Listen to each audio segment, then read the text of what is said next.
Dylan Tan absolutely dominating in pro, and the lower class is anybody's guess. Up for grabs. Round 4 of the Night Owl Championship live from a dark and rainy Suzuka in Japan. Hello, everybody. I'm Jesse Lee, and boy, do I have a treat for you tonight.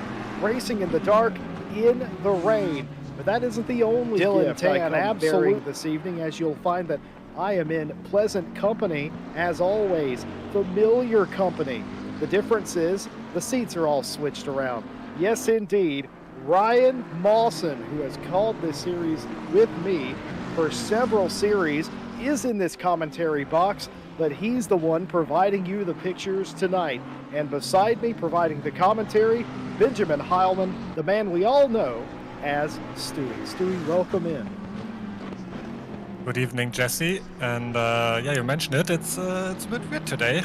Usually, I'm not the one being heard by our viewers, but yeah, this night a bit of a switcheroo, we told here. And you already mentioned the weather on Suzuka, and I've been monitoring the night owl chat on our Discord a bit, and people were not too happy about the weather. There were some clips of some cars sliding around, and yeah, it seems to be really wet, so I'm not even sure if this is the wettest the track could potentially be, because I think people were talking about some monsoon-like rain. But yeah, it's Night Owl. It's always an interesting race, and I think today is no different. Night Owl certainly living up to its name, and you're not kidding. There were grumblings about this race. First of all, being pitch black at Suzuka is bad enough. There's no real track lighting here, folks. You'll find that illuminate the track most of the way around. So added to the complete and utter darkness, the rain here is very challenging. The 1.8 update reduced the grip. And of course, on top of that, with rain, the grip is reduced even more. And some very slidey cars around the track. All three of us were remarking pre-race, just watching cars loop it off the racetrack and struggle with the limit of adhesion. Tonight is going to be very wet, we imagine, throughout the entire duration of the race. We don't expect the track to change too much during the race, and it's not going to get any brighter out there either. Stewie, you have called a lot of races, you've watched a lot of races. What are you looking out for tonight? That's hard to say. I mean, for one, can Dylan Tan be as dominant as he's been in the last few races? Because I think that's one thing that we've noticed in all of the previous races, is that he was just on an amazing pace. Can Savaline catch up? Because the Merc on this track is obviously a pretty strong car, at least in the dry it is. And I'm curious to see how it deals here in the wet, as we're seeing a replay of Muhammad Kamal Ali losing it. I think that's the S's at the start, and we saw it a bit earlier when we were on a dash cam of another car, that even in those... That's a hard impact. Yeah, even in those like long corners, you could see the car just wanting to break out all the time, and I think that's going to be really difficult for all the drivers here today to just keep the car pointing the right direction, and then maybe worry about making some overtakes. Because yeah, Suzuka is already not the grippiest track in the dry. I think you mentioned that already, but in the wet it's even slippier, as we're just finishing up the practice session here, and so far it looks like the usual suspects at the top of the leaderboard here. Well, as we transition into qualifying, a couple things to keep a note of. Of course, this is Night Owl, meaning the pit requirements change every single week. This week, they're going to have to do a tire swap and add at least 1 liter of fuel. So this race deemed to require both a tire swap and fuel at the same time. They will have to change tires tonight, but I highly doubt they're going to be anything other than a grooved Pirelli tire, if I may be so bold. In addition to that, Tom Bryant and Mr. Phil Roberts, both present in the stewarding box this evening, put out a special message for all the drivers in the race tonight, and I'm going to read it word for word to you at home. Start quotes, word of warning drivers. Because of the potential lack of visibility tonight, please leave the racing line when you are blue flagged. Do not, in bold print, slow down on the racing line to let a lapped car through unless you have a expletive deleted good reason to. If I see anything remotely like F1 Spa 1998, I'm going to be very unimpressed. Additional note in bold typeface. Also, please have your headlights on full and your rain light on, exclamation point, end quote. And that is a direct directive, I would say, from the stewarding department, Stuart. Yeah, I think the stewards are kind of expecting the worst here today with the visibility, the weather, and how the past few races have gone. And yeah, we can just hope that the drivers take that message to heart and be a bit more careful here. And Dylan 10, the first one out in the qualifying, as we would have expected, just wanting to have a clear track. Because I think even in the qualifying, there's going to be a lot of cars maybe struggling, especially with a bit less fuel in the tank, so the cars usually are a bit more difficult to control. And yeah, it's 15 minutes, so it's a bit longer than our usual 10-minute qualifying. So I guess they have enough time to set a valid lap. But if you look at the weather app at the top, the rain is increasing, and I think that the qualifying and the race are on the same day and actually following each other. So if that is true, then the race will be even wetter than what we're seeing in the qualifying at the moment. Yeah, I think that has a good possibility of being the case. And I was reading some things from chat, and Miguel Martins, wish you well, Stewie, in the broadcast booth. Of course, you're always here with us. It's just a lot of the time people don't hear you. Stewie's been brushing up on his commentating. He's done several rounds of racing with me in the late last year, and of course he's done broadcasting and commentary together, which is probably the trickiest thing. I think Ryan Gill would attest to how tricky that can be. Ryan Mawson, of course, making his broadcast debut. I had thought that Mawson had done some broadcasting prior, but nothing sim racing related. So his broadcast debut says that he's afraid for our sake because he's alone in the booth with a bunch of buttons. Doing great so far, pushing those buttons as well. Elfa had an interesting comment. Considering how dark it is, I'm not sure keeping it on the black stuff applies tonight. Right, you are. Seb Brunier in chat pointing out that several rain lights are not on. I do know the stewarding department was attempting to keep in touch with drivers personally about turning the rain lights on if they were not already on. Of course, you can have those on auto and you can have those turned off. The stewarding department prefers those to be turned on for very obvious reasons. Dylan Tan working on a fast lap as the entire grid off and ready to do some qualifying damage here. The impending heavier rain might affect things near the end, so you got to get as good of a lap as you can, as early as you can in this session. And if we look at the track map, you might think that Suzuka is only half the length of it, like how long it actually is, because most of the cars are all in one big line. You would think that with a 15-minute qualifying, they would let a bit more space between each other, especially because of the spray. But yeah, it doesn't look like that was the case, and now we have just a very long line of cars pretty close together, and one might say a bit too close for this qualifying.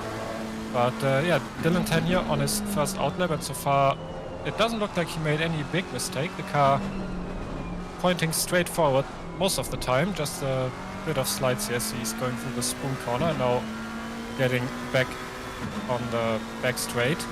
And I think the next corner, 130, are especially tricky in the rain, because you usually take a lot of the outside green stuff and the curb here, but it's so slippery in the wet, and it depends on the cars. Some cars can take that very comfortably and nothing happens, but some cars in the dry even yeah, very unstable on that part, and that's going to be one of the killers today, I think. And Dylan 10 here just finishing up this lap. Going to see where this one comes out. I don't think we have any reference of what good times are here in these conditions. And I think a 2:12, that I'm pretty sure they can do way better than this. I'm super surprised considering we saw Juna Savalainen very sideways in practice. Car just did not look stable, his AMG Mercedes. It looked like it was all over the place and he was hitting the curbs and sliding out and all sorts of stuff. But nevertheless, that 100 AMG of Juna Savalainen to provisional pole, a 2-minute 12.180, more than half a second quicker than Dylan Tan, who I opened the show tonight telling you he had dominated this series. He hasn't had all of the pole positions to himself this season, mind you, but he has won every single race, the first 3, and is trying to chase history here. Nobody has ever won out in a night out championship, meaning winning every single race. Dylan Tan trying to be that guy, has some work to do, but I feel like Dylan's lap was a little bit conservative on purpose. Look at Alex Rogers in 3rd place, more than 1.3 down. I just feel like Savalainen was on his lap, and everybody else was more worried about putting in a lap rather than going too quick. Yeah, indeed. But looking at the timings, you see Savalainen is up by around 7/10. Dylan Tan is up by a whole second. So I think I was correct when I said that 2:12 is not the end of what we're seeing here today. So everybody just improving on their times at the moment. I think most drivers that already made a lap are in the green deltas right now, and yeah, maybe these red tires also just needing a bit more time to improve. I don't think I've seen many red qualifyings after the 1.8 update hit, but definitely some red races. But I think some of these qualifyings were dry at that point, and here we have Dylan Tan coming towards the finish line, and he's 1.5 seconds up at the moment, which I don't think is enough to beat Savalainen because he's also up. It might be very close, and indeed it is. It's only 0.007 of a second that Savalainen is behind here. But yeah, most of these drivers are just improving on their times here, and I think we're gonna see the times tumble down a bit more in the next 8 minutes. Savalainen and Tan really have been the two that we paid attention to the most up front. Everybody else has been chasing quite heavily. Lie in the 74 slots into 3rd, but that's more than 1 3/4 seconds behind. That is the difference between the top 2 and the rest of the field. The rest of the field, mind, very close to each other. A 10th makes a difference for nearly, if not every single position, from 2nd all the way back to about 14th place. That's how close it all is. We're right on board Jaroslav Groth and the Connection Loss Racing 288 McLaren, just showing you how wet it is. Now, often in sim racing, you can't tell how wet it is. Now, where in the world did that car come from? Must have been absolutely buried in the sand trap if they came onto the track like that. But very dark, not too dark around here, mind you. There are some track lights, but for the most part, dark, wet, and unfavorable for everyone involved. It's going to be that kind of race. We enter the final phase of qualifying here. I reckon Savalainen, though, Stewie, might have something for Dylan Tan. Yeah, I think he went back into the pits to go back out again, so we're gonna have to wait 1 or 2 more laps to see what he can do. Dylan Tan at the moment, again, up on his time. Not by too much, but it's gonna be improvement nonetheless. And about that Porsche, maybe he was trying to get some sand on the tires to get a bit more grip here. As Dylan Tan, that looked like he invalidated the lap, but it's actually still valid. I didn't know you can cut that much over this curb, but it seems like you can.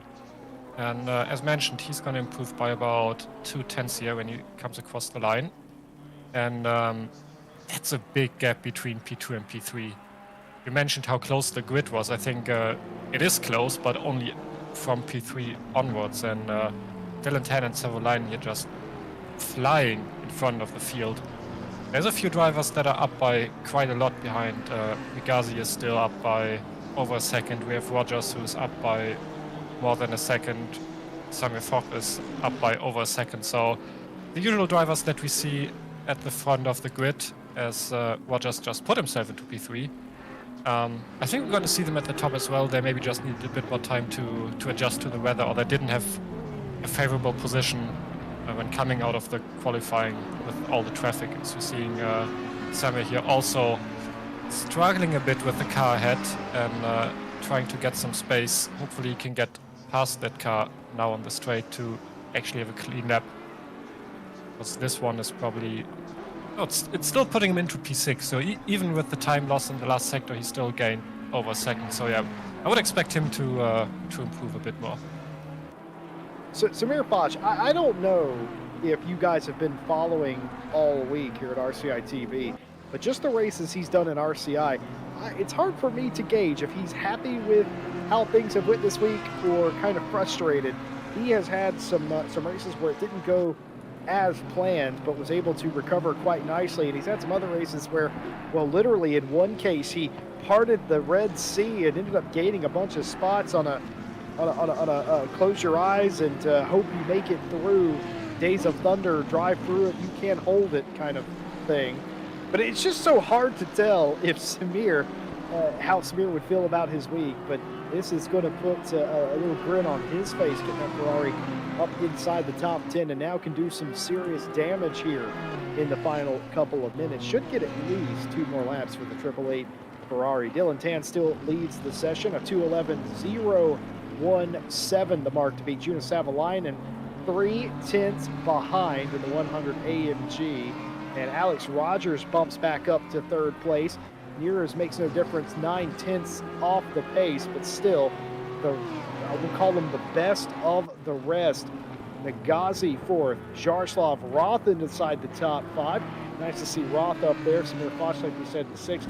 Rasser in 7th place. Lai Madre Flanger, your top 10. And of course, in the lower class, it's not technically AM, folks, because I wouldn't dare call Fantozzi an AM driver. It is just the lower class who just actually got bumped off a pole. Miguel Martins goes back to pole in the lower class in his Honda. 2nd place, Fantozzi, and then Estefado, the top 3. And of course, most of those cars very close indeed. Chris Vining goes to the 8th place position with a big improvement. Speaking of big improvement, what's Savalainen doing?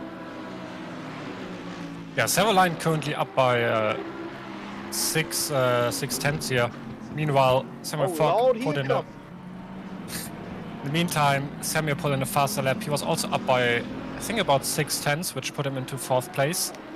And I think Savalainen is about to pick up the pole position here. Dylan Tan also on a lap. He's also up, but for the time being, Savalainen putting himself into P1 here. Not by a lot, but so far he made it. And he still can do at least 1 more lap, and I think he might even be able to do 2 laps if his fuel allows him to do that. You mentioned Samuel driving in other series. Does he drive anything else than the Friday champ? Because I certainly do remember what happened yesterday on Monza, but I don't think he's in any of our other champs, is he? I might be thinking about last Saturday, now that you mention it, but that is still technically within a week for my brain.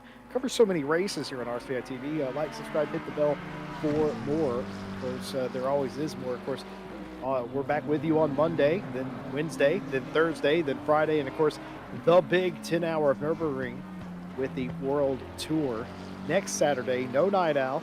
No Night Owl running next week. Night Owl takes the week off for the 10-hour race. But work to do here tonight for Dylan Tan. Wants the best shot to win this race, and the best shot to win this race is to qualify on pole. Or is it actually the best case? How many times have we seen the outside pole sitter slingshot into turns 1 and 2 and get through before the S's into the lead? What is Dylan Tan? Legion of Racers qualified into the Super Pole and did well in the top class for the World Tour. This very much a different animal. What will Tan do? Will it be good enough? Needs a 10th, and it is good enough by a long margin. A 2:10.430 for Dylan Tan as he retakes the pole by nearly half a second. Stewie, could you have imagined or predicted getting into the 210s, the mid 210s in this weather. As I mentioned earlier, I had no idea what the actual times were. The only thing I was pretty sure about is that it was faster than 212s. And I think we're going to see another switch for the pole. Yeah, Savalainen gets across the line and improves again. And as expected, he's going to get another lap. And 10 is already on another lap. So since they're both still up on their times, I think it's going to come down to the absolute last lap here to see who's going to finish on pole.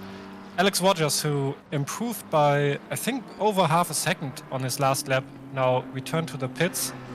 I'm not sure if he's even safe on P3 because Migazi just improved a bit and he's now on P4. But Samuel Fogg is still out on a lap and it's not too much of a gap that he has to Alex Rogers, and he still has the chance to get that. Jaroslav Roth here coming towards the line, and he's up by 7/10, and that should put him into P4 if I'm not mistaken, and indeed it does, and that might be the exact time. No, it's a bit faster than Migazi, but yeah, putting himself at the front of the grid. So we're seeing more drivers still improving on their lap times. And you mentioned the start and the outside line. I don't think we're going to see that here in the wet. It's something we see very often actually in the dry, I think, where the outside line works really well because you have all the grip and you can take the better run into turn 2. But I think it's going to be very hard to do that in the wet. As we're seeing, Savalainen has parked the car, so he's not going to improve. And Dylan 10 is also not up on his time. So that might be the pole for Savalainen here on Suzuka. And indeed it is. Dylan 10 not improving on his lap time. Samuel Fogg now around 6/10 up as he's coming onto the back straight into 130R. And he can put himself into P3 actually, if he can hold it through the last few corners here. Gotta keep it steady through 130R, not have the car slide. And he's not even going on the curb here, he just wants to keep it safe. And then braking into the chicane here, taking a lot of the curb as we've seen all the drivers do. With a good exit onto the back straight so you can carry as much speed as you possibly can. And he is up by half a second now. So he lost a bit of time, but I think it will still put him into P3 when he's coming across the line. And it does. And there you have it. Samir Foch comes across the line and ends qualifying. The results of qualifying confirmed. By the way, Fantozzi comes through with a miracle lap, a last lap as the time expired to put themselves on pole for the lower class ahead of Miguel Martins. And before we get into the stories for the race, let's take a look at the championship points. Going to start off with the pro field. It's been an absolute dominant affair for Dylan Tan. 3 races, 3 wins, and 112 points to show for it. Samir Foch, his nearest rival, with 83 points. Juna Savalainen has had an up-and-down roller coaster season to this point. 77 points, still well within striking distance at the halfway point. Jaroslav Roth takes the 4th place spot with 36 points. You'll notice there's a bit of a gap between those 3. The story has been mostly about the top 3 drivers, but very close for 4th place still.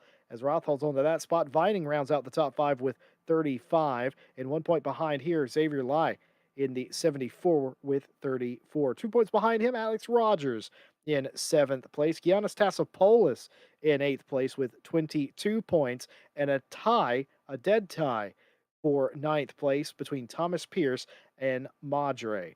By the way, if you see nationality flags missing on our standings, it's only because they either didn't enter one or they signed up mid-season.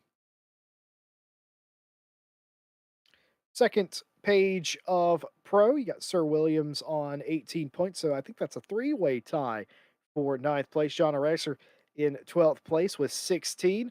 Wouter Billen with 15, tied with Giorgio Magazi, rounding out the top 15. Timothy Flamger with 14, and Ryan Winraw tied for the same amount. Roman Frawler in 17th with 12. Neil Pimlott with 10, who I was told earlier had a scary moment in qualifying at the beginning, but was able to recover to get a decent starting spot. Raphael Hill in 19th with 4, and nobody else has points because we only award points for finishing inside the top 15.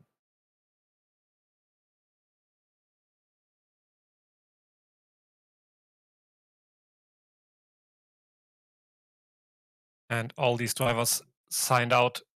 That's why they have this dash in their points. And before we continue with the M standings, quick correction here to what Jesse said. If the flag is missing, it's actually because we don't have that flag in the standings, because at the moment the standings are not directly tied to the website. So while they might be able to select this Oh, nationality on the true. website, it's maybe missing for the standings. Anyways, here we have the not second lower class standings, whatever we want to call them, the slower class. Theo Anton leading with 73 points here, closely followed by Sam Werfling, definitely closer in this class here than we see in the pro class. On P3, Bruno Fantosi with 62 points, and so far all of these three still have a shot at the championship win easily for the next few rounds. Mika Martins, 53 points, and behind them, Boego S. Tufado with 51 points, also very close. And we see that go until P8 here with Muhammad Kamal Ali, 46 points, Matt Williams, 45 points, and then Jay Gaio with 31 points, all very close together. Brennan Baker, 29 points, and then we make a very big gap to Gerson Lizama with only 9 points. Then from P11 to P20, we don't actually have a lot of points. We only have Daniel Kent with 5, Cody Watkinson with 4, and then everybody behind either hasn't finished in the top 15 yet or signed out of this championship, as we're seeing a lot of no points here in these standings.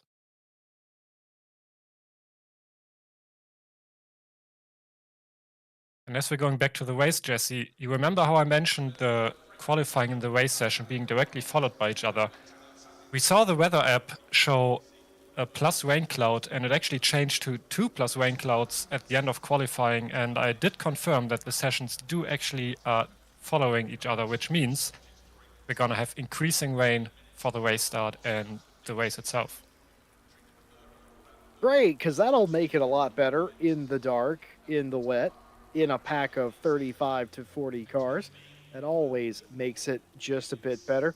I told you after we did the standings, we would follow some of the interesting comments made during the qualifying and practice session. We already brought you the Neil Pimlott story of nearly losing it, having a very sketchy moment at the beginning of qualifying there.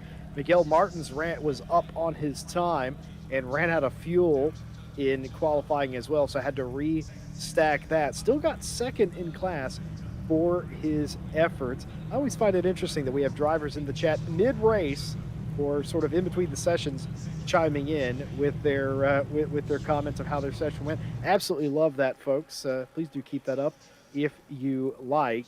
And it's going to be that kind of night, folks. Absolutely strap in. And, well, hopefully wearing your raincoat, or if you're British, your Mac and everything else, your wellies as well. It's only going to get worse, as Stewie said. And, of course, a big hello and welcome to all of you watching at home. Thanks for joining us on a Saturday night for Night Owl. Of course, we already mentioned we won't be here next week for Night Owl. The 10 Hours of Nürburgring will be on RCI TV. So round 4 will be in 2 weeks.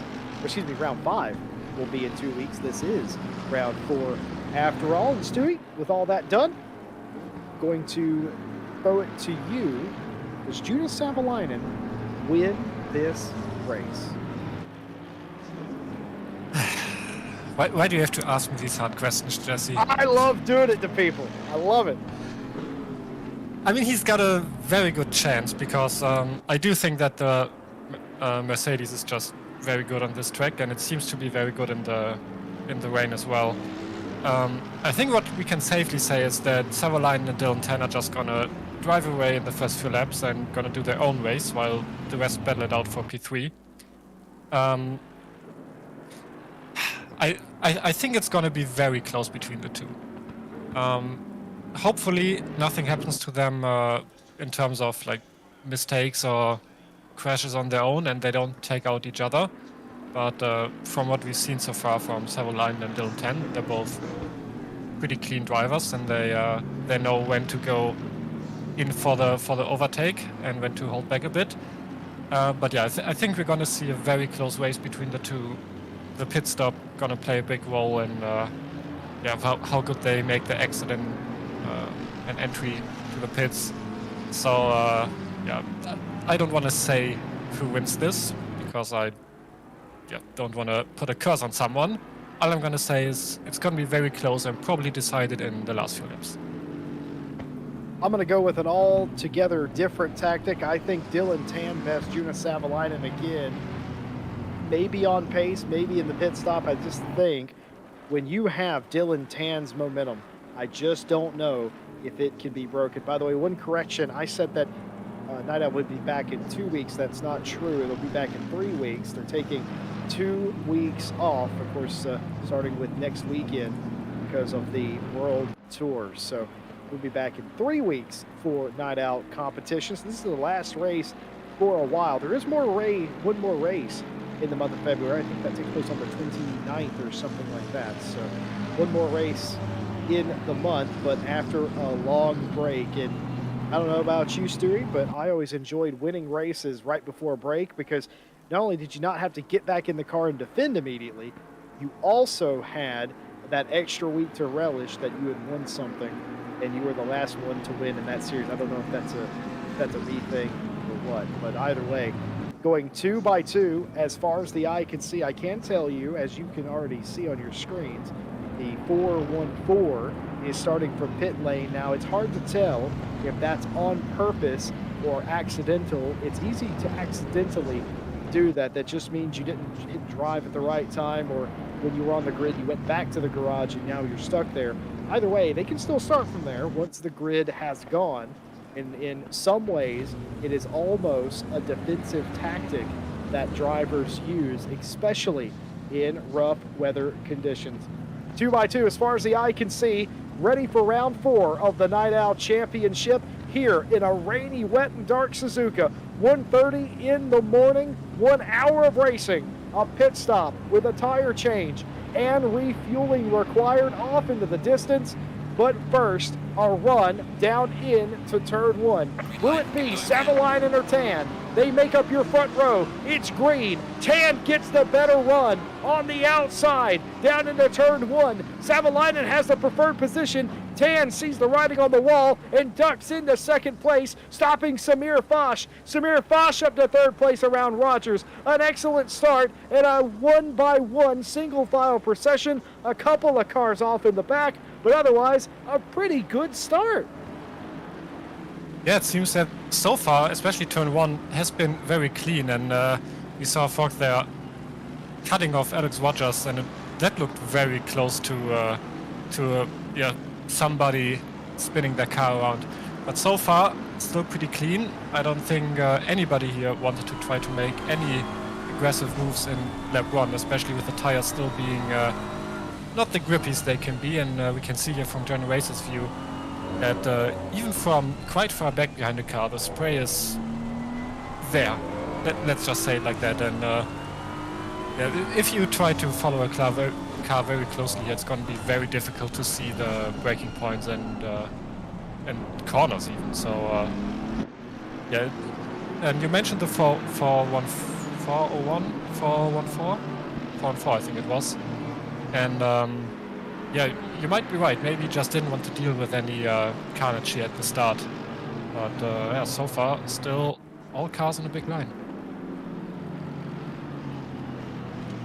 Well, Tom Bryant, steward here with us tonight, says that we're absolutely dead wrong, apparently. That was not a clean start, and there were cars all over the place.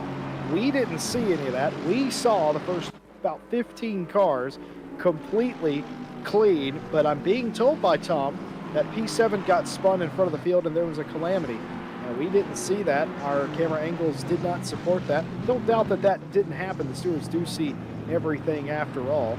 But beside that, it was fairly clean from our perspective, though I have a that it wasn't that way. And maybe Mr. Ryan Moffitt will be able to show us that. End of lap 1 Savalainen has a lead over Dylan Tan. It's very small. It is tangible between the two of them. Samir Foch got up to third place. A nice jump on Rogers to get that spot, of course. And everybody now trying to make their way in the dark, mostly, if not almost exclusively, in single file fashion. The 228 has a drive-through penalty, and also the fastest lap for good measure. You can only imagine that's a drive-through penalty for extreme track limits or starting out of position. Could have been either one of those. It's almost certainly not a steward's penalty because stewards probably wouldn't have been able to get that out that quickly, as Muhammad Kamal Ali has spun around in turn 2. Was it assisted? Hard to tell from that replay, but backs up there, and that's a smart move by Muhammad Kamal Ali there. Oh, it has a further incident as well, trying to get back on the track. But that was smart what Kamal Ali did there. Instead of trying to join the track perpendicular to the track, he turns the car more around towards the racing surface. Jaroslav Roth here, working on Rogers for the 4th place spot as the pit window opens. It's only meant to keep you from pitting on the first lap or the last lap. That's all it's meant to do. And you can come in, though I suppose, correct me if I'm wrong here, Stewie, I reckon in this condition, most people will come in around the halfway point. Yeah, I would expect them to do that, especially since there's no fueling requirement. But they are probably running on half tank because they have to change the tires anyways.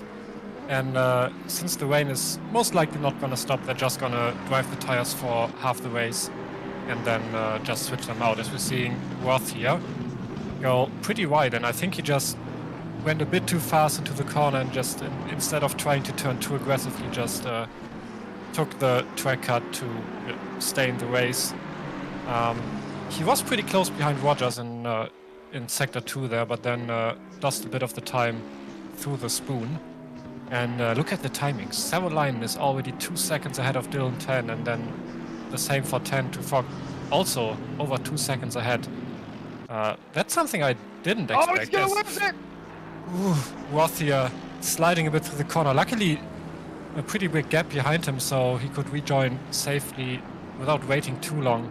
But I think that's something we're going to see a few more times here today. We saw the outcome of what happened there with Mohamed Ali earlier, and I'm pretty sure that looked very similar to what happened to Jaroslav Roth here, just braking a bit too aggressive or a bit too late, and then the car just spins around.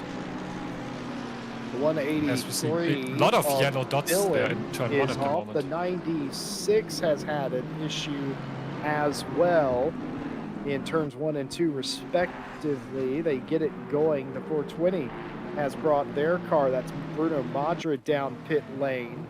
And we're going to see what happened to Wouter Billen here. This is going to be contact. Yes, indeed. Oh my goodness. Major contact. Who is the Aston? I didn't catch the number of that Aston, but that definitely was an Aston that he took off. That was not Muhammad Kamal Ali, who went off again. That was some Aston Martin, but that's very strange. Just sort of ran off the track there. Yeah, it just didn't give him enough space there on the braking zone, and then the Aston had to. I thought we were gonna see someone drive into the pit wall, but yeah, the Aston just didn't have enough space. Had that same thing. The Aston just didn't have enough space to brake properly, and then had to go on the grass, and unfortunately hit the wall quite hard here, as John Racer making his way through 130R, and I think the.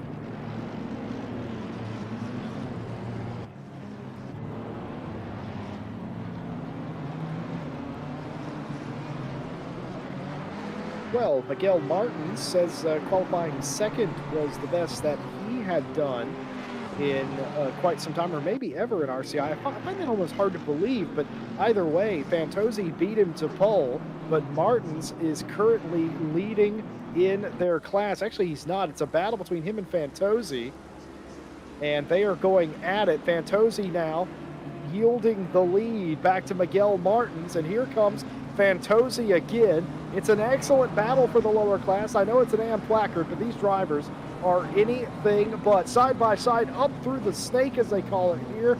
I call it the S's. A little bit of a touch, but nothing too serious between the two of them. That's hard racing, but frustrating. Miguel Martins, who didn't appreciate getting squeezed off the track like that. Fantozzi reassumes the lead in the lower class. Good racing. I'm sure Miguel Martins thinks otherwise, though. Probably has some other words from Fantozzi, but if Miguel caught him once, I reckon he could do it again.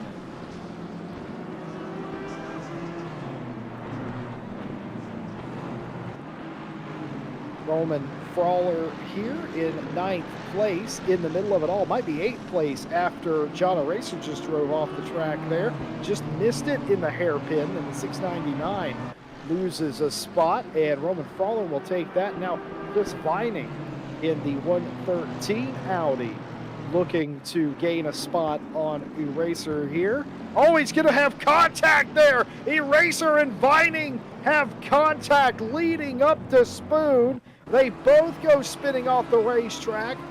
Ryan Mawson's Johnny on the spot with the replay. Let's look at this from a bird's eye view. I'm pretty sure Vining went for a move here. Oh no! Off into the grass. That would absolutely increase his braking distance. Couldn't get it stopped in time after running into the wet grass, and runs into Eraser a couple of corners that John is not going to enjoy looking at for the remainder of this. Several consecutive corners, it just goes wrong. And for lack of a better term, when it rains, it pours. John Eraser's having all sorts of issues.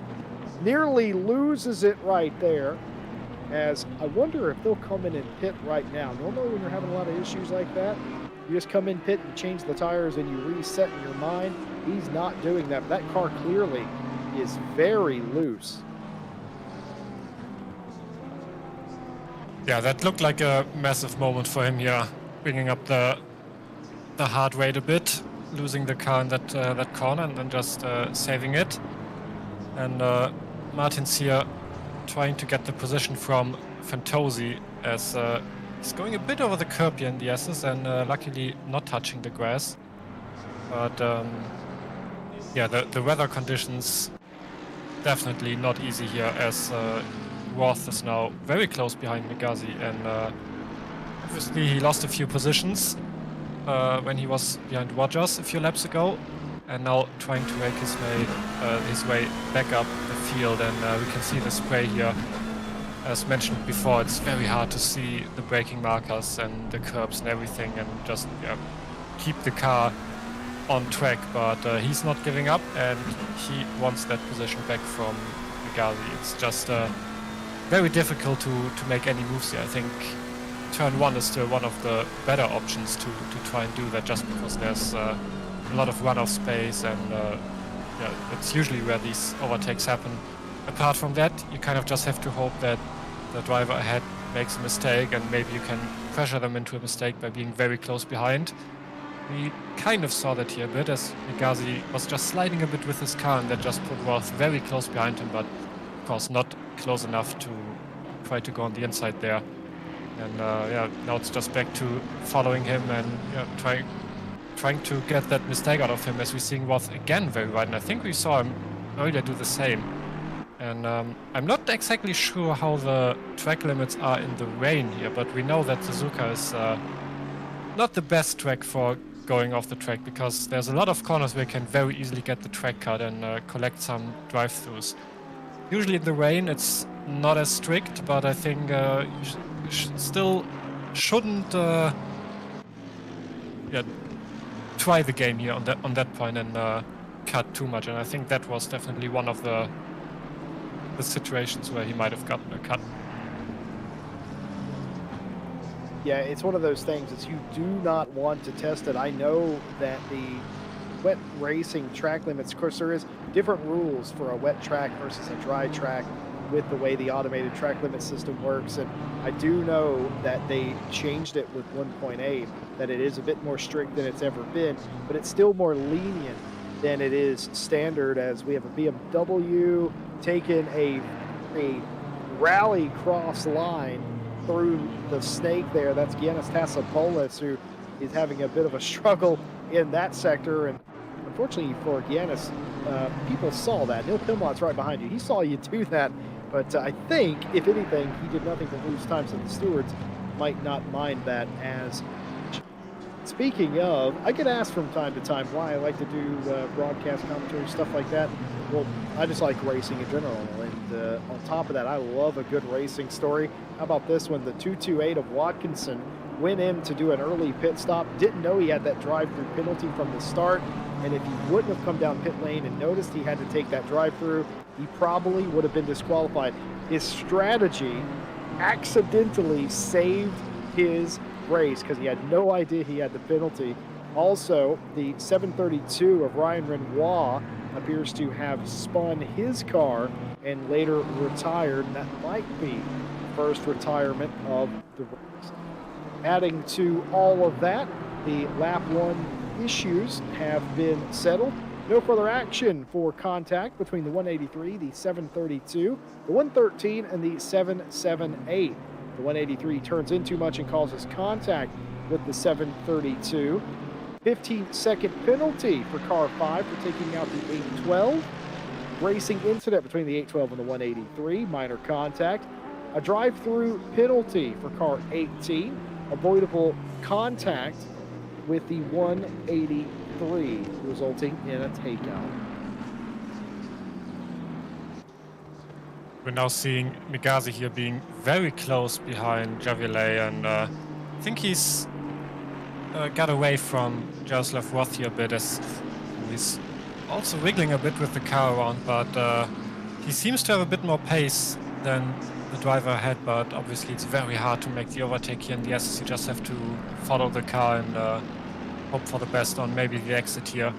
And I'm noticing a lot of yellow dots popping up there on the track map every other lap. So I think what we talked about before kind of came true here, in that a lot of these drivers are struggling with the weather conditions. And if we look at the weather app, as Migazi makes a slight drift here through the Dagna 2, I think it is. We're getting even more rain in the next 10 minutes, but then it looks like it's cooling down a bit. So I don't think we're going to see a dry track, but maybe it's going to get a bit nicer for the drivers here, so that they can maybe have a bit more fun during this race. Yeah, of course, it's going to get worse before it gets better. It's going to start raining harder in about 10 minutes' time. But near the end of this race, it is predicted, or it is shown, it's not predicted, it is going to ease off a bit. But just by how much, we'll have to see when we get there. This is just about, as Stewie said earlier in the cast, this is just about as wet as the track can get in RCI competition, folks. We don't allow the track to get flooded or standing water, so to speak, on the track much. It's just not a thing, but we tried it in the early days. For those of you who want to go back to the archive, it just wasn't fun for the drivers. It wasn't fun for anybody to watch. So basically, we restrict how wet it can get. And this is just about as sloppy as the track conditions can be. Migazi just feathering that power back on out of the final turn, trying to figure out where the limit of adhesion is, and he was absolutely dancing with it. Giannis Tassopoulos now finds himself in 11th place, and he's trying to march himself back up to the rest of the pro field. Up in front of him, Savalainen has a 2.8 second lead, and it's been just about that way for the last several laps. So that gap between him and Dylan Tan has stabilized so much. It might still be going in Savalainen's way ever so slightly, as we're looking at Miguel Martins, the DCC Motorsports car, that Honda, because they are the first of the lower class cars that have pitted. So keep in mind, Martins was fighting Fantozzi for the lead in that class. The early pit stop, trying the undercut, is Miguel Martins. Keep an eye on that 62 Honda. We'll see where they are at the end of this race, see if it worked. I do think the 62 was actually one of the cars that appeared as a yellow dot at one point, so Might not Oh. have been a pit stop by choice, but I'm not 100% sure on that. Seeing replay here with Martins, and that seems to be a contact with... Is that Samir Fogg here? That's the 71. That is Bruno Cool. Fantuzzi. And didn't That look was like... well caught though. I didn't even know that happened. Yeah, didn't look like much happened here. He goes a bit wide into Ooh. T1. Luckily, a lot of... Luckily, a lot of runoff, and also nothing big happened from here. And I noticed that last lap, Flamgar lost 2 positions, so I think he might have had an issue as well.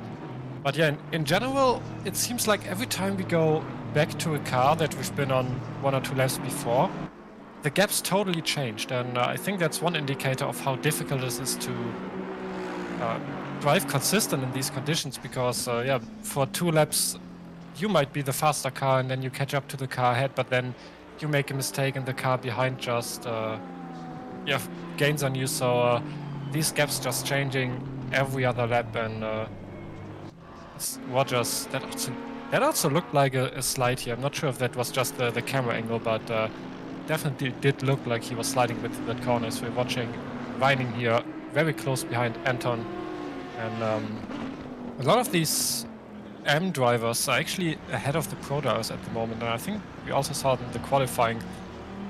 Might be due to the cars, because I'm noticing that both of these Audis here are pretty far down the grid as Vining goes into the pit, and that looked very fast. I'm not saying he will get a penalty for that, but it looked pretty fast for a pit entry, so we're gonna have to wait what happens when he leaves the pits here. But yeah, these Audis don't seem to be doing too well, especially because Vining and Artem are definitely not slow drivers out here. So yeah, them being pretty far down might be an indicator for the Audi not being too good.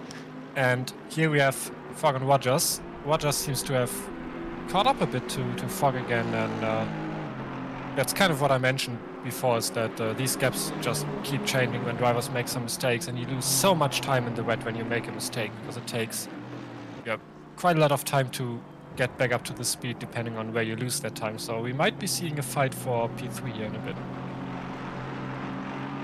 Well, we were looking at the 113 car, had a 15-second penalty. I can tell you why. The 113, of course, took out the 699 in the spoon. Tries to give the position back, but the 699 spins while rejoining, making that impossible. So what would normally be a drive-through penalty, and this is, of course, that replay. So instead of a drive-through penalty for the 113, it's only a 15-second penalty, because the position was attempted to be given back, but wasn't possible in that case. Saved himself a drive-through, still got an extra 15, having a rough night of it. Warning for car 71 for an aggressive driving and forcing the 62 off the track wide. I believe this might be that replay. We're going to take a look here. Yeah, I don't know how. I don't know. If that was it, I don't know. It's dark. I don't know. I'm glad I'm not a steward, but I'm voting for car 71 for aggressive driving. 15-second penalty for car 699 for taking out the 762 with position given back. So again, what would normally be a drive-through reduced to only a 15-second time penalty in the pits. Your thoughts, Stewie, about the aggressive drive between the 62 and the 71 now that we've seen it a few times? I mean, side by side in these corners is always a bit risky. It's just so hard to hold your line, and I don't think neither of them wanted to have a contact with the other car. It's just very difficult to keep the line, especially in these conditions. And you remember how I said that pit entry looked very fast, and indeed it was. He got an SG30 for that, and too fast, in fact, some would say. Too fast, yeah. And I think he already left as well. So yeah, that just seemed like it would be a penalty for that entry, just braking a bit too late in the wet. But yeah, back to Rogers here, who is... it seemed like he caught up in the past few laps and now just can't find his pace to get even closer. Or maybe it's just the spray. Hard to tell. But here we are with Mikael Martins, who is now behind Mike Williams, I think. Matt Williams, sorry. And we see Matt Williams just essentially do the same as Martins did in the last lap. And yeah, this time just Martins getting by. Oh my goodness. And that was actually not for position because, as we know, Martins already did the pit stop. So yeah, just gaining that position to maybe have a bit more clear air as he's trying to catch up to the drivers ahead. And here we have Watkinson and Weffling fighting really close through the middle sector here, the Degners. And I don't think I would want to drive the Porsche in these conditions on this track. Yeah, that would be rough, wouldn't it? Oh, it's rough anyway. A little bit of contact there with Weffling, I think. The 93 and the 288 get together.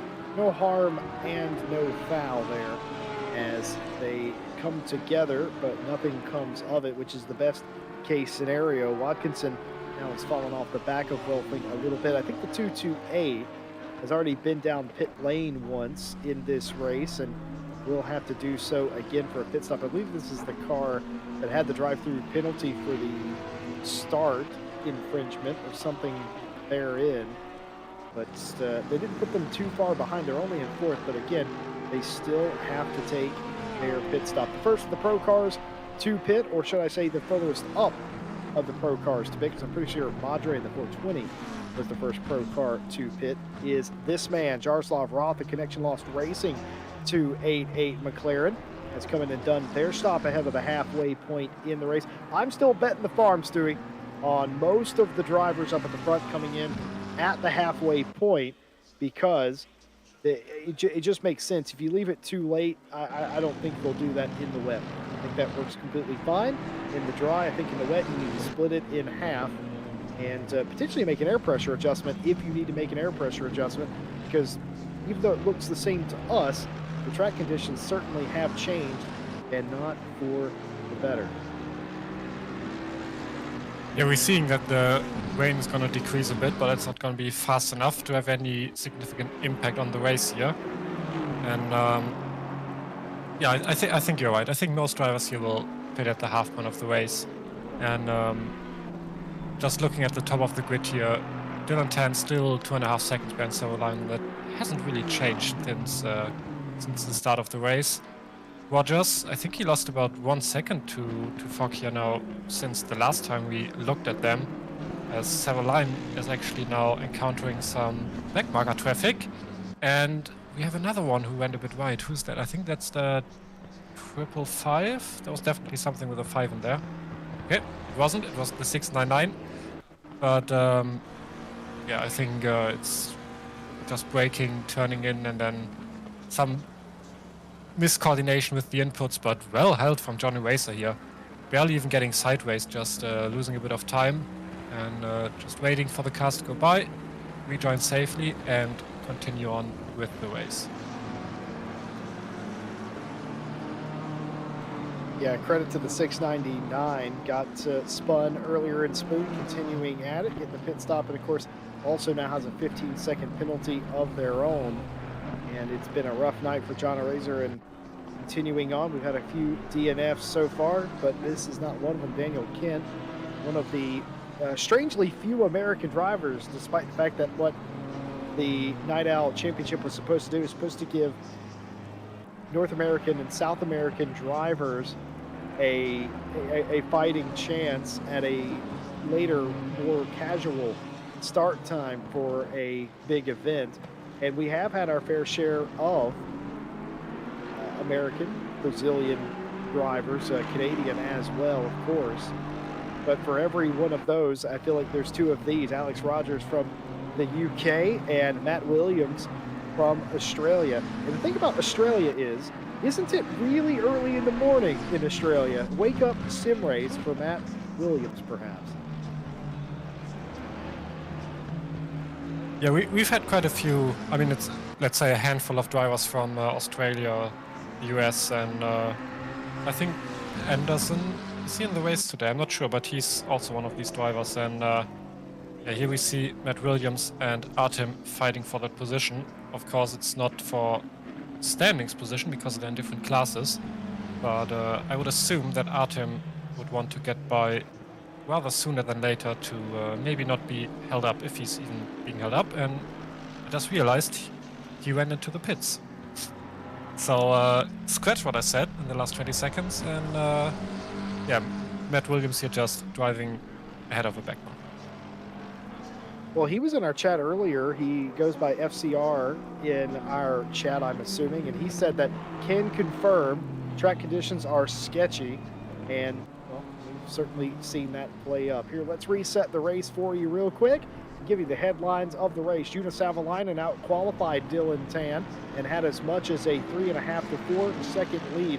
Maybe not quite that much on Dylan Tan earlier in the race, but now it's starting to come the other way. Dylan Tan gaining confidence or pace perhaps in the 141 Legion of Racers McLaren because they're catching up.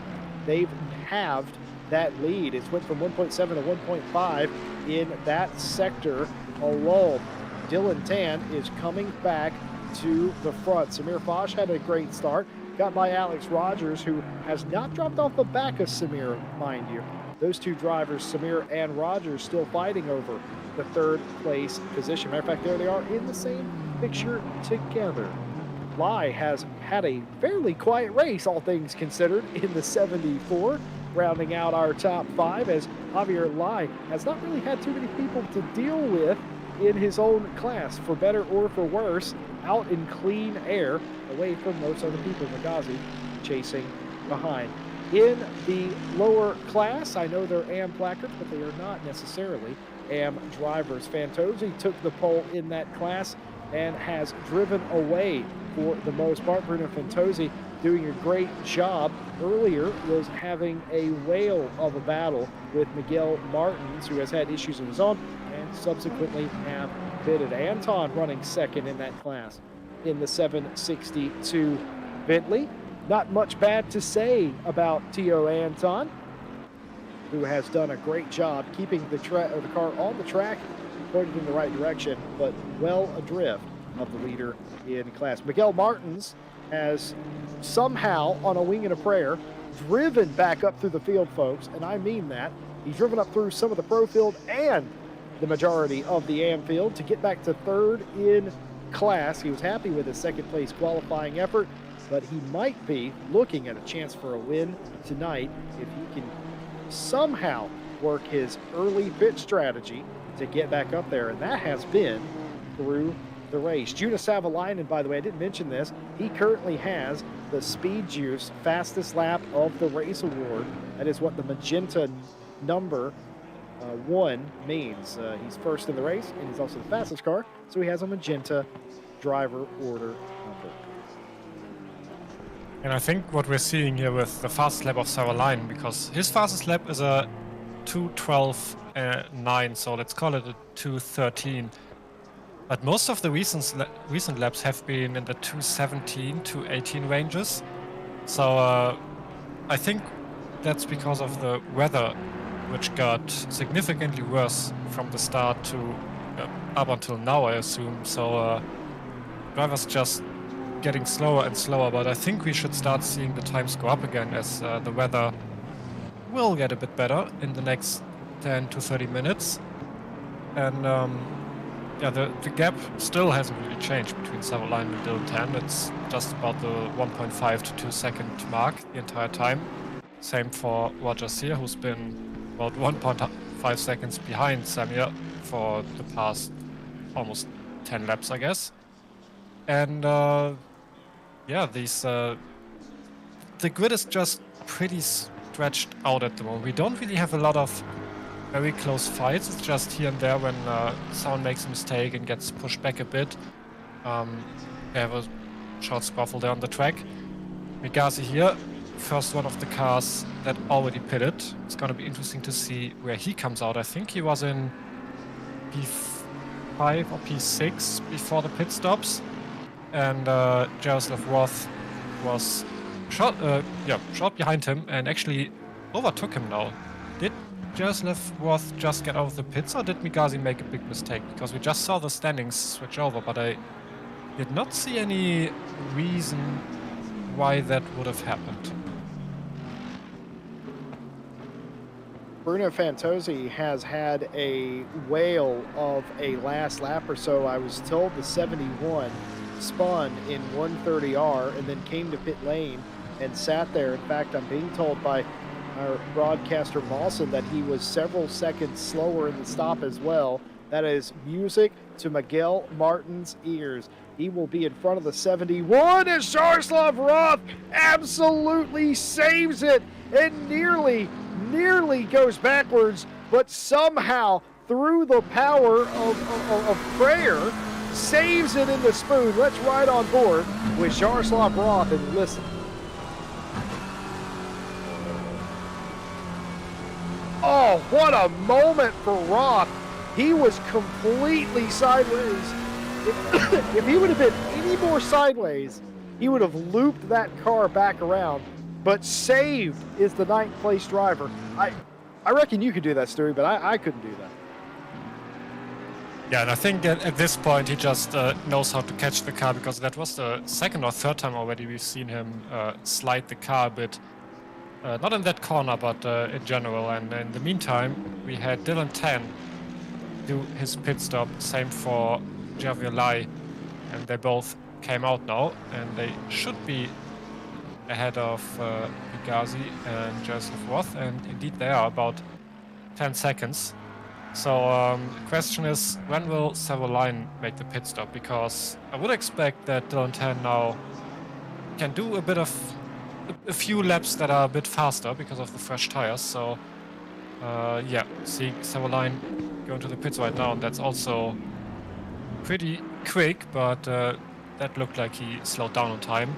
So Savoline not giving Dylan Tan the chance of the undercut here and just pitting directly after him to keep that 1.5 seconds gap. But still, it's only 1.5 seconds that can disappear in the pits very fast. We saw that for Higazi and Roth had a bit of a faster pit stop than Higazi and got the position by that. So if Savoline cannot stop in the perfect position and loses a bit of time, we might see a change in the lead here, or at least a fight for the lead.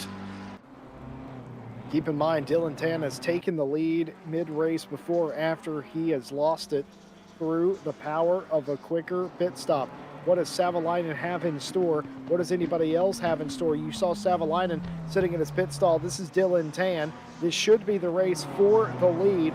Tan coming through the triangle right now. Savalainen still up on the jacks. Here comes Dylan Tan down the front straightaway after the final turn, and he will thunder down towards turn 1. Savalainen's moving, exiting pit lane. It's going to be close between them, folks. Savalainen getting everything he can before he breaks into 1. He's going to maintain the lead as Savalainen, but the gap, look at the gap. There's almost no gap. It's closer than it's been since the start of the race between the two of them. A couple of cars still yip to pit. Samir Foch leads the race, Alex Rogers second, but this will likely be the race for the win today. Savalainen just in front of rival Dylan Tan, trying to deny him for the very first time in this Night Out Championship is Juna Savalainen. He says his team name, getting slower every day.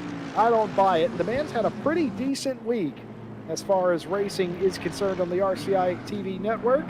And could he end it with one more dub tonight? He's in the right position, but you can never count out Dylan Tan.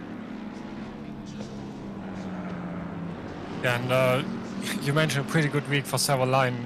I mean, we know that unfortunately for him, it either goes very good or very bad. So I hope it's just... about that part.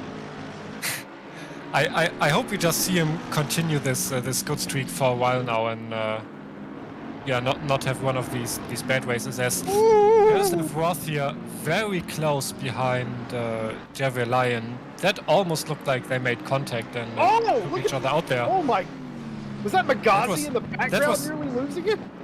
Higazi in the background almost losing it, yeah. And I think we're gonna see these three fight in a three-way fight here in a few laps, because it does seem like Lay is a bit slower than Joseph Roth, but yeah, Roth, we've already seen him slide through the corners twice or 3 times already, and it's going to be probably very difficult for him to hold it that close behind the car, and these two fighting will just put Migazi back into the fight for, I think, what will be effectively P5 in the race. So definitely have to keep an eye on this fight here, which seemed to have cooled down a bit. And I think we saw that earlier as well, that Roth was just very close in sector 1 and 2, and then starting from the spoon corner, just losing a bit of time to, I think it was Migazi at that point that was ahead of him, which was also a Mercedes. So either it's just the drivers or the Mercedes is just a bit better in the third sector, as we're seeing Samuel Fogg come out of the pits at the moment. And we've been informed that Rogers had lost it in turn 9, but didn't suffer any significant damage. He just lost these positions, and I think he might even lost these positions to the fight we saw with Larry Roth and Migazi, and indeed he has. Rogers came out about 3 seconds behind that fight. So if Rogers can get back to the pace that he was before the pit stop, that 3-way fight might even end up in a 4-way fight. Yeah, it's looking like that could be the possibility. That's why you can never take your eye off the prize. Rogers had one moment in turn 9, a lap or so ago, spun the car, took him out of the fight with Samir Foch, and it might take him out of the top 5. And it certainly already has taken him out of the top 5, but it might be more damaging the later we get into this race, like Stewie, like you said. Speaking of the fight, Miguel Martins leads the group of the lower class cars that have pitted. Only Tio Anton in the 762 has yet to pit from the second class, and they are in the top 5 right now. I've been trying to work out if that gap is big enough. I hardly think it is, as Miguel Martins is likely to assume the lead in this class. He's going to turn a second place starting spot into a win here today, unless something unimaginable happens. Jaroslav Roth here closing in on Lai again. These two, I'm pretty sure in Degner 2, they touched a lap ago. If they didn't, it was as close as you can get without touching.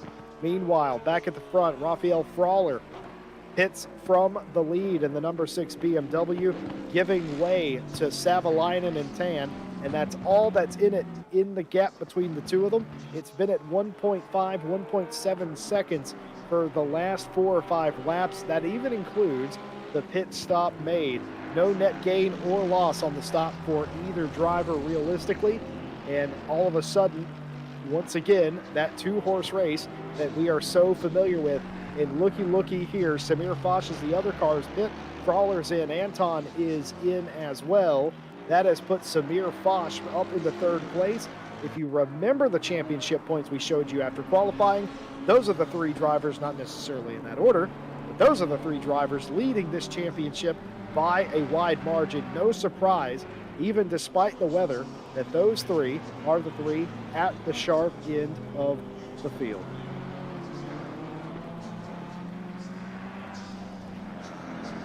You know how I mentioned that Alex Rogers did not suffer any damage? It turns out his initial accident, he did not hit a wall, but the car behind couldn't really escape what happened then. We have a replay here of him spinning at the exit of the Dagners, spinning again.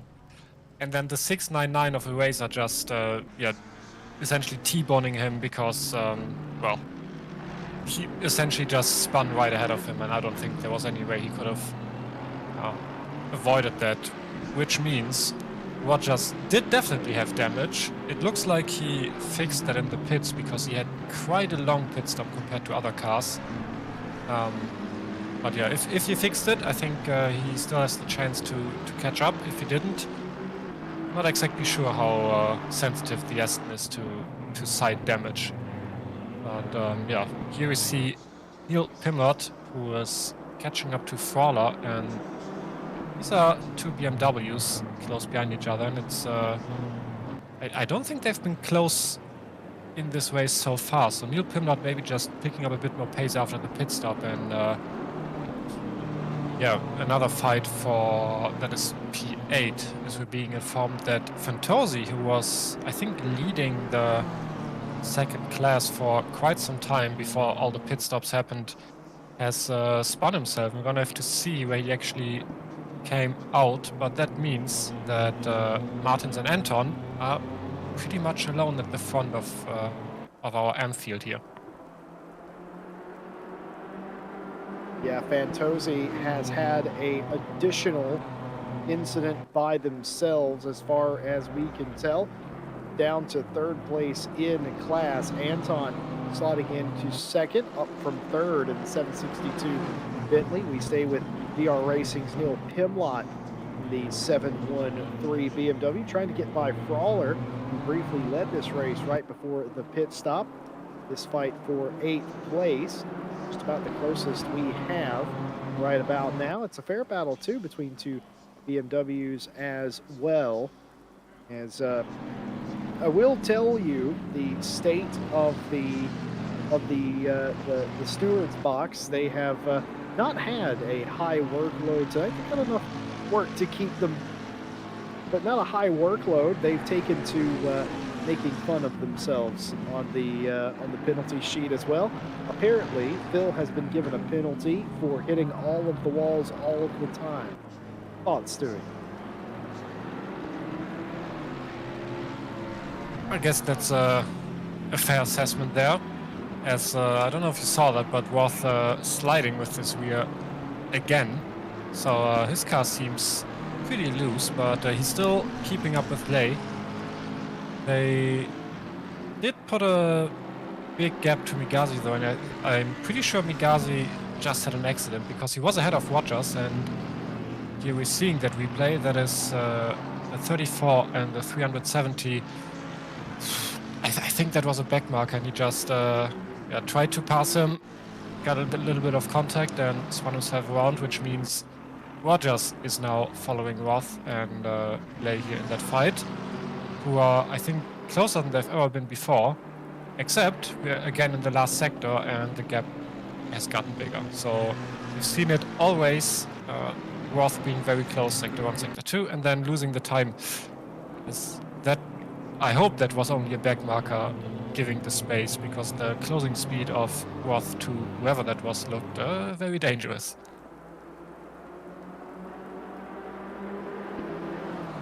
One other tale from pit lane we want to bring you just to keep you up to date in case you were following Artem. That car span in pit road and immediately retired after the spin as well. And I think we've had 5 retirements so far. Might be a bit more than that, but 5 that we can confirm. And all of those have been immediately following an accident or a penalty of some kind. So those retirements still got the vast majority of the field, and as unsettled as all of the cars seem, we have had some excellent racing. Oh no, looks like Rogers has spun again, and look at that. That is sportsmanship if you've ever seen it. Rogers' 3rd spin that we're aware of, and something has just gone wrong with the Aston Martin. Oh, I see there was a car slow around the outside and contact leading to the spin. The BMW backs off the track lengthwise, and Rogers doesn't want to back off when there's cars there because he doesn't want to psych them out. Waits for them, holds the brakes, and gets going. Rogers won't be winning a trophy here today, but we might have to give him the Good Sport Award for the race all the same, because that's exactly how you're taught to do it. If you are involved in an accident, be predictable, don't do anything crazy, and of course, if you can, get off the track, reset yourself, and come back on. Brilliant job by Rogers, even though I can't imagine what headspace he's in with such a frustrating couple of laps he's been dealing with. More up front, Savalainen and Tan within 1 second of each other.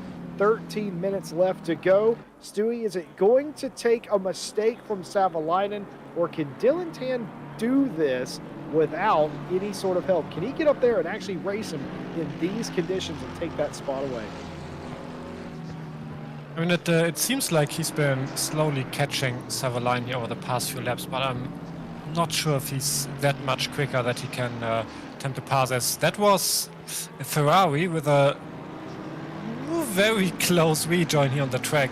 I mean, he didn't really rejoin, he just got bounced back on the track by the barrier, so if anyone is getting a penalty for a dangerous rejoin, then it should be that barrier that he got bumped back to the track to. But yeah, I don't think Dylan Tan is gonna be fast enough to just simply overtake Savaline. It's gonna take a very hard fight or a mistake by Savaline to get that pass done, and so far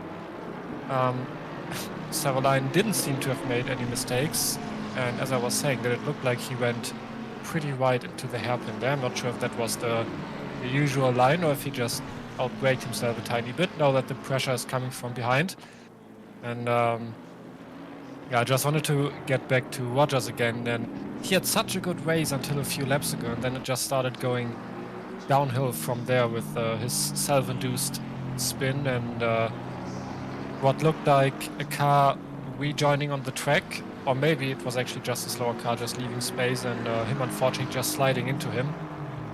And oh no, wasn't that Dylan Tan? That's or Williams. Was that Roth? No, that's Williams in the 370. I'm afraid he was 21st in the overall, and the Australian driver for FCR might have had a bit of a tap here. We'll find out. No, completely on his own. My apologies to Rogers. The perspective we originally had made it look like they were closer than they were.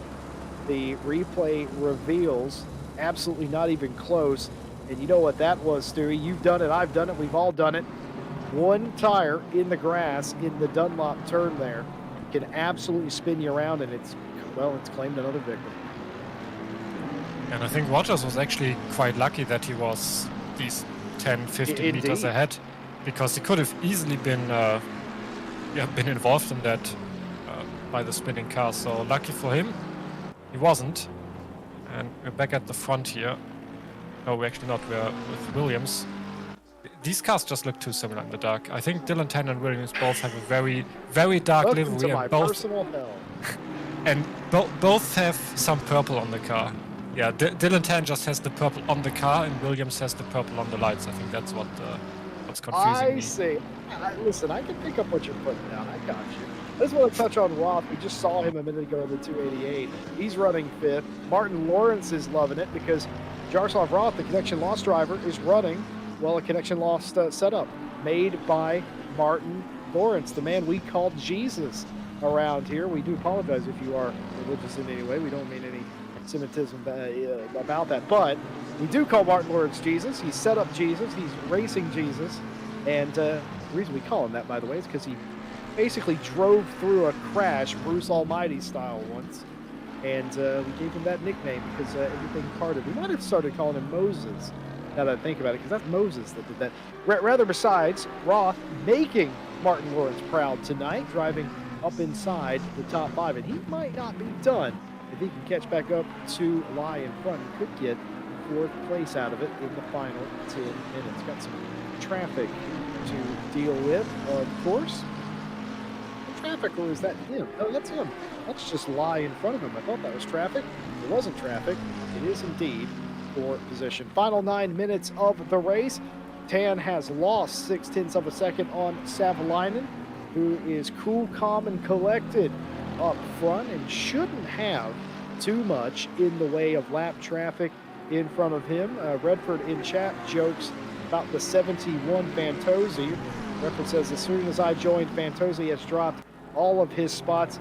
Redford, I don't know what to tell you, buddy. Maybe, you know, commentators curse, chatters curse, I don't know. I actually never thought about why we call Jesus. Now that you mentioned that, I don't know. Did you not know that? I didn't know why he was called like that, and I never questioned it. I thought it's just the way it is, apparently.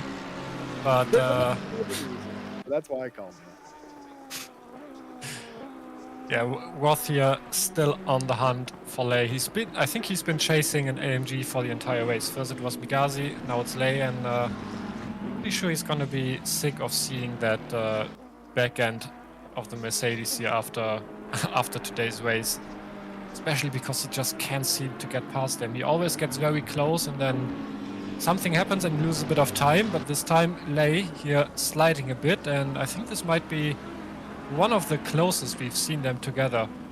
Not sure if Roth can make something out of it, as he's going a bit wider here into the last turn of the S's. Looks like he gets a bit of a better run, and I don't think they're going to go sideways into the Dagners, and Roth not fast enough. Ooh! That looked like Lay just lost a tiny bit and lost some speed. Oh no! There's the contact. I'm pretty sure Roth will just wait for Lay here. Yeah, it looks like he's slowing down significantly to let him by.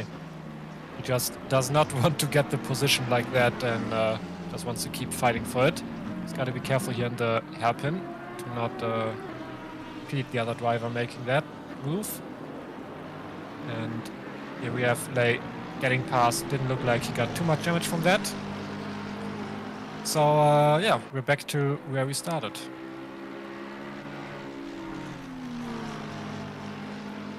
People are making fun of me in chat for the Jesus car. I didn't name him that. That was somebody else. We just call him that around here. He is named that, of course, because he does perform miracles in a race car. And credit to Roth. Roth doesn't want to race like that. He didn't mean that. Keep in mind, earlier in the race, there was either very slight contact between Lai and Roth, or it was so close it fooled everybody here in the booth in that same exact corner. And it went okay. There was no issue, but that was quite significant. And regardless if the decision was given back or not, I'm pretty sure Roth and the rest of us expect a 15-second penalty. Speaking of, we have had a couple of things come through. A warning for the 228 for avoidable contact. A warning for 93 for avoid or unpredictable driving. No further action between the 119 and the 699. That on lap 16. A 15-second penalty for car 370 for taking out the 34, and a warning for car 34 for an unsafe rejoin after being taken out.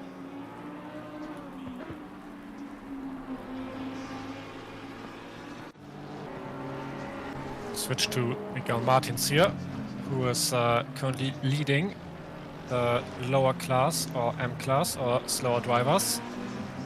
So I think he kind of had a very quiet race. He pitted quite early, didn't have anything to do with traffic in the first few laps, and just ran his race. And looking at the time gap to Theo Anton here, it worked out quite well because he's almost 30 seconds ahead or 25 seconds ahead of the next driver. And yeah, he's just running his race. I don't think we saw him make any mistake, and yeah, he's just been going, and we're seeing penalties being applied that Jesse just informed us about. 15 seconds for Roth and 15 seconds for Rogers. So it seems like it was Rogers who actually drove into the back marker then and got a penalty for that. So his already not so well going race just got a bit worse. And they're gonna lose few positions. I think they're going to finish outside of the top 10 here with these 15-second penalties, or Rogers is at least. So going back to Roth, who is still chasing Lay, and again lost a bit of time. At the front, Dylan Tan still 1.5 seconds behind Savoline. There's only a few laps left. I don't think at this point, unless Savoline makes a big mistake, Dylan Tan has any chance of catching up here. Yeah, just to clarify for those interested, 15-second penalty for car 119. Understeers into car number 1, taking them out. Position was attempted to be returned unsuccessfully, but that's not the point. The point is the intention was there. So 15-second penalty. Warning for car 1 for dangerous behavior under blue flags. That was on the same lap, mind you. And a 15-second penalty for car 288 for taking out the 74. This is the 119 15-second penalty that we talked about earlier. Unfortunately, of course, the 119 got the penalty for hitting him in the first place, but the one whom he hit also got a penalty for what the stewards deemed to be dangerous behavior, and I think that's because of how slow he was. we didn't see the whole thing, but I assume by the verbiage the stewards gave us that the one was trying to get out of the way and in fact was sort of more in the way there. Unless I'm very much mistaken, in which case I do apologize. But as I said, 15-second penalty for car 228 for taking out the 74 with position return. So those were all the new penalties that came through. By the way, and a big shout out to Seb Brunier, who answered my question way earlier about what time it was in Australia. Well, by now it's 10 after 11 in the East Coast in Sydney. So yeah, it's about race o'clock on a Sunday. I just had a look at the lap times, and Migasi and Rogers are actually matching the current pace of Savolainen. So wonder where that would have turned out if these incidents didn't happen, because at the moment, let's take a look at Fogg and Rogers, who were fighting before. Rogers is actually a second faster at the moment compared to Samir, so you might have seen a fight for P3 here, but yeah, unfortunately, Rogers not with the best of luck, and hence Samir's just driving a very lonely race at the front here, and another car going off in front of Rogers. That might be the third time or something. He had to avoid someone. And look at the weather, Jesse. I think it's good that the race ends in 1.5 minutes because the rain is getting stronger again. Yeah, Stewie, I'd say you have a very good point, and I agree. We got to get out of here. We got to get out of the parking lot here after this race. It's going to start absolutely pouring here in about 10 minutes' time. Thank goodness there's only one more lap left in the race today. Or is this the last lap? Oh, it's going to be very close when they get to the line on how long this race is. They're either going to cross the line with a few seconds left, or they're going to cross the line a few seconds after the time expires. Otherwise, the alarm bells in Dylan Tan's mind are going off, and he's absolutely going for it, almost leaving the track for the bike chicane, trying to get everything he can up the Spoon Corner. And going on the curbs, you haven't seen many drivers doing that tonight. None braver than Dylan Tan here, trying to chase down this win. I think he'd be okay with second here with Dylan, but I don't think he wants to just let Savolainen have it. He's going to continue to chase, and this might, oh, it's so close. I think this is the last lap as they enter 130R. I don't think they're going to get to the line in 15 seconds in these conditions. Otherwise, if it was dry, they might just. Final seconds ticking off as we ride on board the Legion of Racers 141. It's going to be so very close, but not quite. The domination of Dylan Tan broken up by one man, the man that was chasing him the entire time. Juna Savolainen wins round 4 of the Night Out Championship in a rain-soaked night in Japan. Dylan Tan, with a brilliant second place, was never more than 3 seconds adrift and made Savolainen earn it in the 141. Samir Foch with the bounce back. It wasn't pretty. He had to fight, but Samir knows how to fight and get back into races like this. It's going to be a brilliant podium for the 888, the Fiat OP Ferrari in third place. He has to be somewhat thrilled with that finish from him. Absolutely brilliant stuff. And Lai will end up in fourth place. Javier Lai, the Blue Steel Racing 74, an excellent race from them as well, from flag to flag. Jaroslav Roth will come through in fifth. He unfortunately will not get to keep it. Migasi will come home in fifth place officially after penalties are applied. Miguel Martins, who has yet to cross the line, by the way, is going to come across and win this race. Where has Miguel gone? There he is, exiting 130R, the Casio Triangle yet to go. He hadn't always had the lead. He qualified second, felt good about his race, and outlasted everybody in the second class. DCC Motorsports Miguel Martin is going to win in the second class. It's a brilliant win for Honda as well, and something to celebrate for Miguel Martins. Well done. Teo Anton in the 762 Bentley 30 seconds adrift thereabout, but still held on to the car all night long, cutting the triangle here at the end. It's just been that kind of night, folks. Tio Anton, second place in the second class. And can you believe it? The 228 of Watkinson in the Porsche of all cars on a night like tonight, third in that class. Results of the race confirmed and on your television screens now. What a win by Savalainen. What a gutty, it's just such a race that you had to have a lot of guts to participate in to begin with. You had to gut out a lot of things that happened and just trust that you were going to have a shot at the end. Dylan Tan came so close.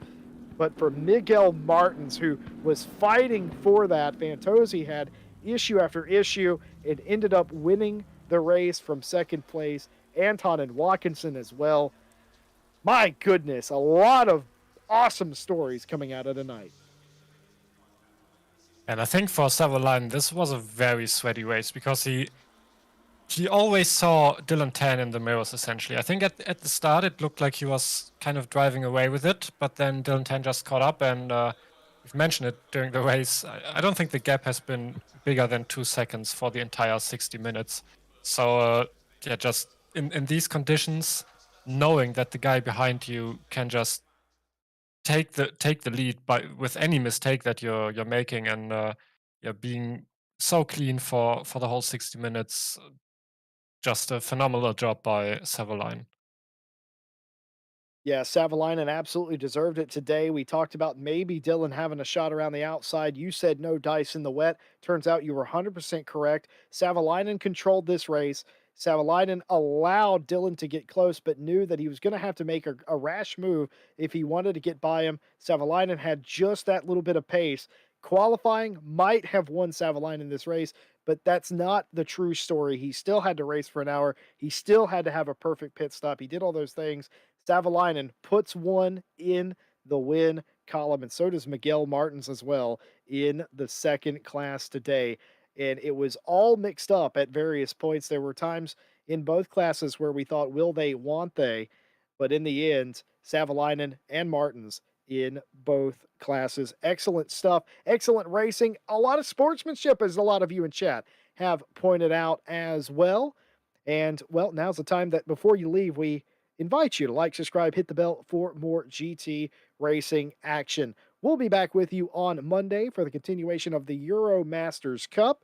On Wednesday, Diamond Drive Round 2.